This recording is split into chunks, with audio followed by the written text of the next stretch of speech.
27वीं आईनी तरमीम मुश्तरका पार्लिमानी कमेटी में बड़ी पेशरफ मुशावरत के बाद सदर मुमलिकत को इस्तिस्ना देने पर उसूली इत्तफाक। आर्टिकल 200 और 243 में अहम तरमीम की मंजूरी। आईनी अदालत के क़याम की मंजूरी।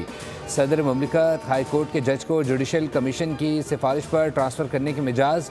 हाई कोर्ट के चीफ जस्टिस का तबादला नहीं किया जा सकेगा। ट्रांसफ़र होने वाला जज दूसरी अदालत के चीफ जस्टिस से सीनियर नहीं होगा।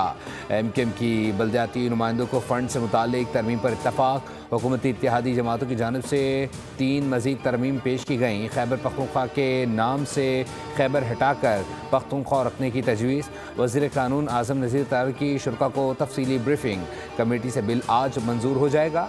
नायब वज़ीर आज़म पुरुमीद।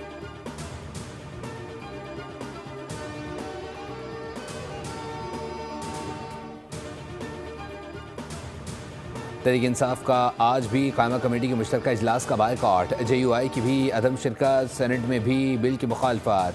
आईनी तवाज़ुन बिगड़ने से पूरा निज़ाम मुतासर हो सकता है। सेनेटर अली ज़फ़र की सेनेट में गुफ्तगू। कहा, इत्तफ़ाक़ राय के बगैर आईनी तरमीम कोई माने नहीं रखती। 26वीं तरमीम में JUI के साथ धोखा और वादा खिलाफ़ी की गई। हामिद खान बोले, माजी में आईनी तरमीम ने बहुत नुकसान पहुँचाया। 27वीं तरमीम आइन को दफन करने की कोशिश है। वोट देने वाले जवाज़ नहीं पेश कर सकेंगे।